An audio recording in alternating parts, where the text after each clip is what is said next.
Due to their disgraceful performance during this year's Democratic primary debates, ABC announcers George Snuffleupagus and Charlie Gibson have been banned from the presidential debates, but not before the recording of this never-seen practice debate obtained secretly by motorandmark.com. One more scoop for the blogosphere. All copies of this video were destroyed by the National Elections Committee, except this one. Live from the Pepsi Freedom Center, this is the 2008 presidential debate. My name is George Snuffleupagus. I'll be your host, and this is my co-host, Charlie Gibson. First question, Charlie. Okay, George. Senator McCain, first question is for you.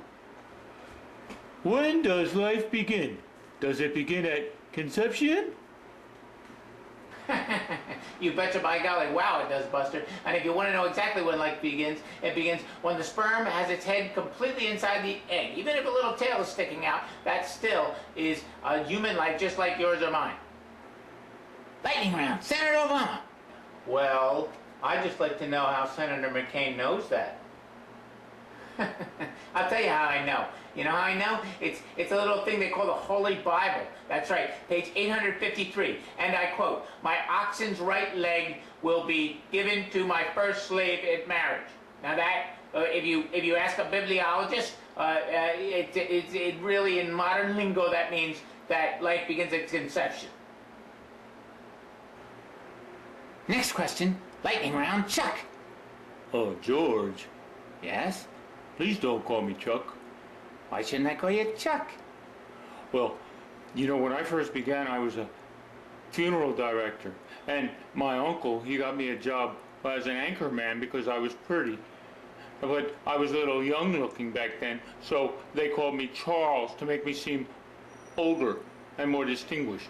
But then, as I got older, I started looking kind of old, so they called me Charlie to make me look younger. Oh, I see. And now they'll call you Chuck, right?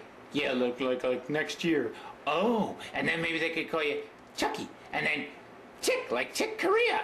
Oh, that's a good one, George. I'm going to tell my agent about that. Okay, that's the next question. Next question, Senator Obama. Are you a terrorist? Oh, come on. Of course not. Lightning round, Senator McCain. Well, I have never said, nor can I prove, that Senator Obama is a terrorist, and that's all I have to say about whether or not Senator Obama is a terrorist. Lightning round. Next question, Senator McCain. Sources say Mrs. Obama believes 9/11 was God's retribution against the white devils for the sin of slavery. What are your opinions? Well, I just have to say that I have no direct evidence, nor have I ever stated that Mrs. Obama believes that 9/11 was God's. Excuse me, no, my wife never said that. What sources are you talking about? Oh, forgive me, Mr. Intelligent. Oh, yeah, okay. Well, if you must know, it says confidential sources. Excuse me, you think you can ask some questions of substance? This is pretty stupid. Oh, forgive me. I guess there are 2 Harvard Law Review editors in the room tonight. All right. No. I'll ask a question of substance. You just sit down and be quiet. And then, Charlie, could you give me a question of substance? Like, I'm the only person here who's heard of ratings. George? Yes? You told me not to write any questions of substance. You said if we really needed one, we could use one from the last debate. All right, so just give me one of them, will you? Okay, here. Okay, this question is for Senator Clinton. What do you think about health care? Go! Lightning round! Lightning round! George? What? Senator Clinton isn't here. No, I'm here!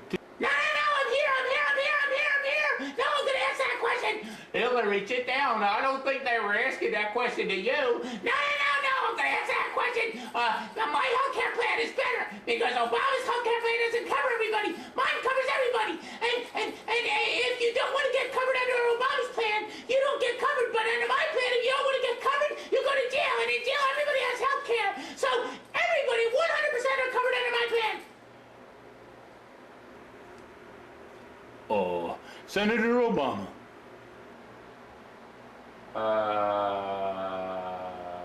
Lightning round. Senator McCain.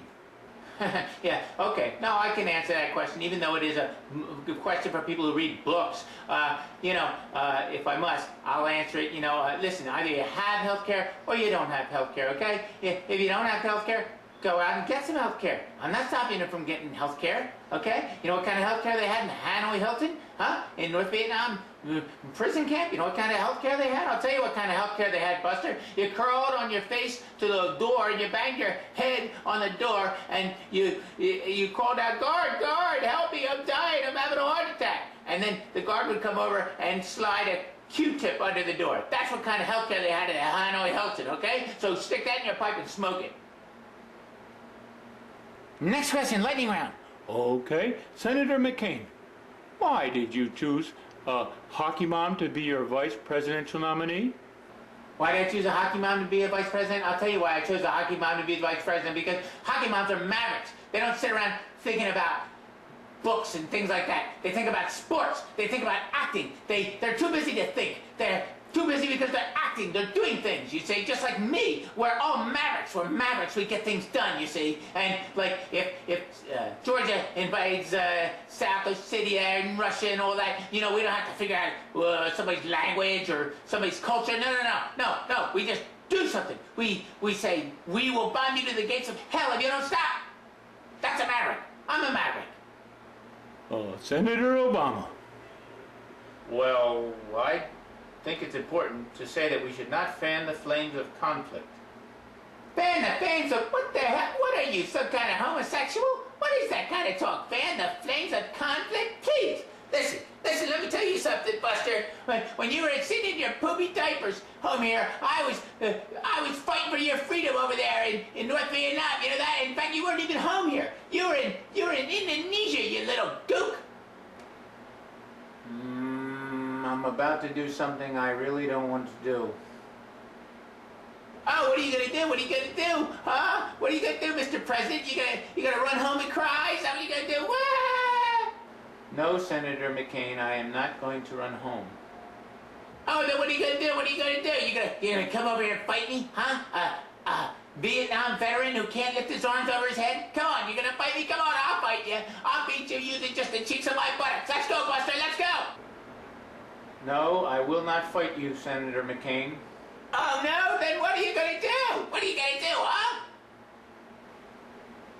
Well, I'm about to say something my advisors would not want me to say.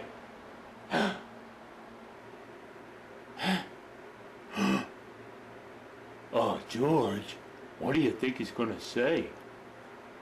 Shut up. It'll be good for ratings. 4 million civilians were slaughtered in the Vietnam War.